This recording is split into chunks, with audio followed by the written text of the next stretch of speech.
Welcome to my channel the nursing mindset.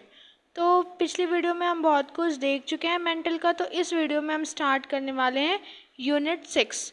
Unit 6 क्या है? Schizophrenia है और अदर साइकोटिक डिसऑर्डर्स हैं। ठीक है, तो इस वीडियो में हम सिर्फ सिजोफेनिया कवर करेंगे बिकॉज वीडियो बहुत लॉन्ग हो जाती है। तो नेक्स्ट वीडियो में हम इसका क्लासिफिकेशन ICD-11 का, schizophrenia and other psychotic disorder का क्लासिफिकेशन क्लियर करेंगे और हम पढ़ेंगे साइकोटिक डिसऑर्डर्स और उनके क्या टाइप होते हैं। इसके लिए मैं एक अच्छी सी निमोनिक भी लेके आऊँगी। तो फिर पहले हम यहाँ पे सिजोफेनिया देख लेंगे। तो सिजोफेनिया क्या है? इसको यूगेन लोरेल ने दिया था 1980 में। फिर इन्होंने बताया था सिजोफेनिया के बारे में। अब इसके डेफिनेशन देखते हैं। तो सिजोफेनिया जो होता है वो एक लॉन्ग टर्म मेंटल डिसऑर्डर होता है। ये क्रॉनिक और बहुत ज़्यादा सीवियर होता है।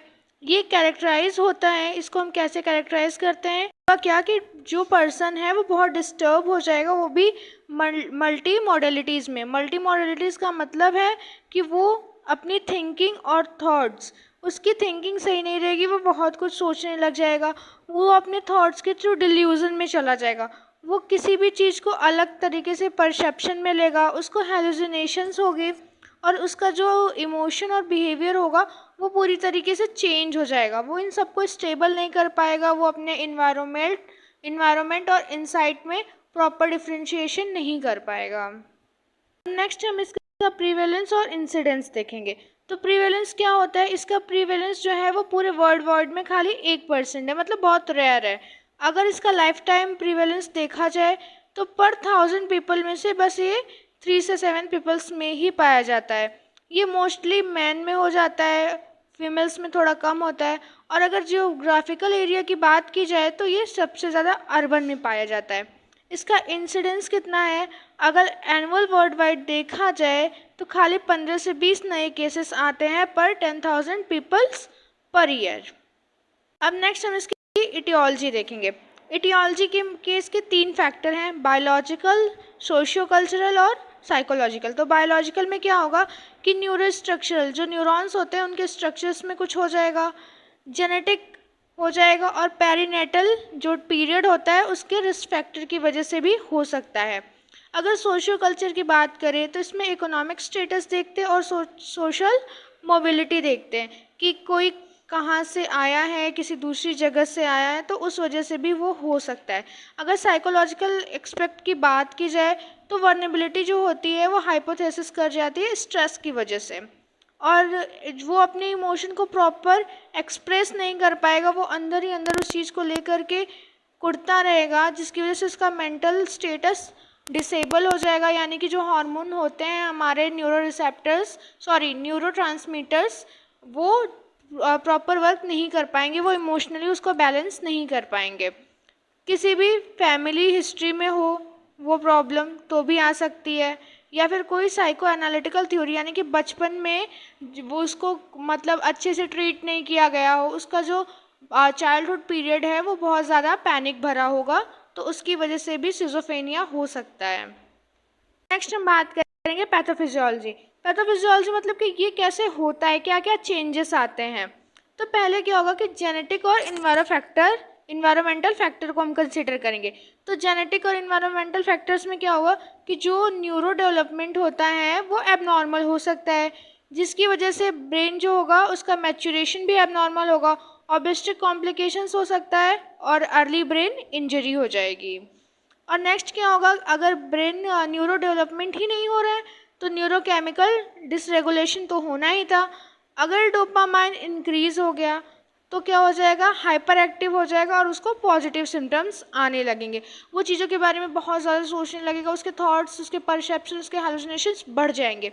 लेकिन अगर वही डोपामाइन डाउन चला गया तो वो हाइपो एक्टिव हो जाएगा, उसके अंदर नेगेटिव सिम्टम्स आ जाएंगे, जैसे स्ट्यूपर्स, कोमेटोज। स्ट्यूपर्स मतलब उसके अंदर की इनसाइट जो होगी वो शो नहीं होगी, वो एक्सप्रेस चीज़ें नहीं हो पाएंगी। ये डिफरेंस होता है पॉजिटिव और निगेटिव सिम्टम्स के अंदर।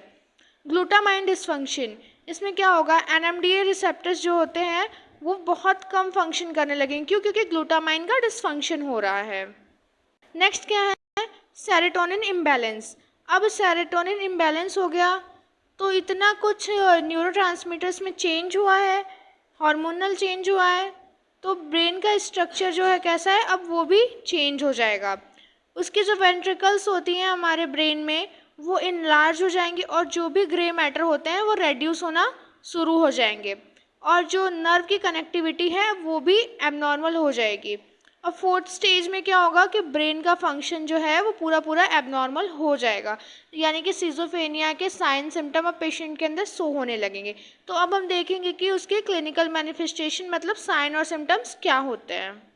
तो अब आ गया पॉजिटिव सिम्टम्स, मतलब वो हाइपर एक्टिव हो जाएगा, उसको हेलुसिनेशन होगा, डिल्यूजन होगा, उसकी स्पीच और बिहेवियर कैसे हो जाएगी, डिसऑर्गेनाइज्ड हो जाएगी। सेकेंड में आ जाएगा निगेटिव सिम्टम। निगेटिव सिम्टम में क्या होगा, एपैथी, वो कुछ चीज़ों को डिफ्रेंशिएट नहीं कर पाएगा, वो अपने इमोशन पे कंट्रोल नहीं रख पाएगा, वो कैसा हो जाएगा, सोशल विड्रॉल, यानी कि अपने पीयर ग्रुप अपनी सोसाइटी से वो अलग जाने लगेगा। और लास्ट में फ्लैट इफेक्ट। इफेक्ट मतलब इमोशन, फ्लैट मतलब उसके इनसाइट में इमोशंस उसके अंदर एब्सेंट होने लगेंगी, वो स्टुपरस कंडीशन में आ जाएगा, उसके अंदर इवन सुसाइडल थॉट या सुसाइडल टेंडेंसी के भी चांसेस इंक्रीज हो जाते हैं निगेटिव सिम्टम्स के अंदर। एंड कॉग्निटिव सिम्टम्स क्या आएंगे, कॉग्निटिव सिम्टम्स में उसकी मेमोरी पुअर हो जाएगी, उसका अटेंशन कैसा हो जाएगा, डिसफंक्शन हो जाएगा, वो अटेंशन ही नहीं कर पाएगा किसी चीज़ पे। एंड जो इसका यूगेन बेलवर थे उन्होंने 4 दिया था सिम्टम मेनली। 4A में जो पहला ए है वो है एसोसिएशन। एसोसिएशन मतलब कि वो अपनी लॉजिकल थिंकिंग को खो देगा, वो इनेबल हो जाएगा किसी भी लॉजिकल थिंकिंग के लिए। A2 की बात करें तो अफेक्ट मतलब क्या होगा, उसका इमोशनल बिहेवियर इनअप्रोप्रिएट हो जाएगा। एम्बिवेलेंस, तो एम्बिवेलेंस में क्या होगा कि उसके जो इमोशंस हैं वो उसको अपोज करने लगेंगे, वो समझ ही नहीं पाएगा कुछ। ऑटिज्म क्या होगा, उसका जो थॉट प्रोसेस है वो इतना एबल नहीं होगा कि उसके खुद के अंदर क्या चल रहा है, इन्वायरमेंट में क्या चल रहा है, वो इस बात को डिफ्रेंशिएट कर पाए, वो इस चीज़ को डिफ्रेंशिएट ही नहीं कर पाएगा। अब इसके इन्वेस्टिगेशंस की बात करें तो जो ये है ऐसा कोई टेस्ट नहीं बना है जो डायग्नोस कर पाए कि ये कंडीशन सिजोफ्रेनिया की है, लेकिन मे बी हम इन्वेस्टिगेशन में क्या कर सकते हैं, उसके साइकोसिस यानी कि इनसाइट को चेक कर सकते हैं। उसके अंदर विटामिन डिफिशियंसी होगा, यूरेमिया हो सकता है और थायरोटॉक्सिकेसिस हो सकता है और इलेक्ट्रोलाइट इम्बैलेंस हो जाएगा। और अगर हमको देखना है तो एक चीज़ है, क्योंकि उसके वेंट्रिकल्स जो होते हैं वो क्या होते हैं, बढ़ जाते हैं, तो वेंट्रिकल्स बढ़ जाते हैं तो उसके लिए हम क्या करा सकते हैं, सीटी और एमआरआई करा सकते हैं उसके इनलार्ज वेंट्रिकल्स को शो करने के लिए। तो नेक्स्ट हम देखेंगे ट्रीटमेंट में कौन सा देखेंगे, फार्माकोथेरेपी या फिर फार्माकोलॉजिकल ट्रीटमेंट। तो इसमें हम उसको क्या देंगे, एंटीसाइकोटिक एजेंट देते हैं, ये 2 टाइप के हम दे सकते हैं, या एटिपिकल एंटीसाइकोटिक और कन्वेंशनल एंटीसाइकोटिक। एटिपिकल एंटीसाइकोटिक्स में हम क्या देंगे, कोलाजपाइन देंगे, वो भी कितना 25 to 450 mg पर डे, ये तीनों मेडिसिन हम ओरल देंगे पेशेंट को। उसके बाद कौन सा है, रेस्पेरिडोन, तो रेस्पेरिडोन कितना देंगे, 2 से 10 mg देंगे। ओलेंजेपाइन कितना देंगे, 150 से 750 mg। बाकी अदर्स मेडिसिन भी है बट मेनली हम ये 3 यूज़ करते हैं। अब कॉन्वेंशनल एंटीसाइकोटिक्स में हम कौन सी मेडिसिन देंगे, क्लोरप्रोमेज़ापाइन, इसको हम कैसे देंगे, ओरल देंगे, कितना देंगे, 300 से लेके 1500 mg per day. Next medicine कौन सी है, फ्लूफेनाजिन डेकानोट, इसको हम कितनी देंगे, 20 से 50 देंगे, IM देंगे, वो भी 1 से 3 वीक तक ही देंगे। और लास्ट है हेलोपेरिडोल को हम कितना देंगे, 5 से 100 mg देंगे दिन में एक बार, वो भी कौन से मेथड से, IM देंगे।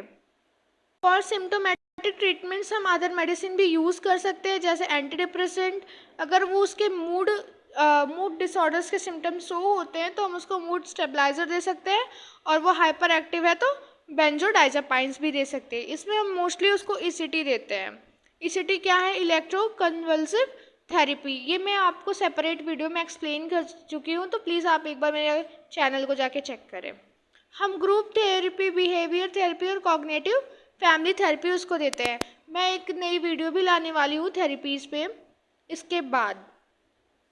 तो नर्सिंग मैनेजमेंट देखते हैं। तो पहले हम क्या करेंगे, नर्स जो है वो असेसमेंट करेगी, वो सारे डेटा निकालेगी पेशेंट से, या तो पेशेंट की फैमिली से, या फिर किसी ओल्ड इन्वेस्टिगेशन रिकॉर्ड से। फिर उसके बाद नर्सिंग मैनेजमेंट के बाद नर्सिंग डायग्नोसिस करेगी। तो नर्सिंग डायग्नोसिस बहुत मोस्टली आ जाते हैं, तो इसमें मैंने वो भी कंसिडर कर लिया है। अब क्या होगा, disturb thought process related to inability to trust, panic, anxiety, evidence by delusion thinking. That's mean ये होता है कि जो उसका थिंकिंग प्रोसेस हो जाएगा वो डिस्टर्ब हो सकता है, तो इसमें भी हम नर्सिंग प्रोसेस बना सकते हैं।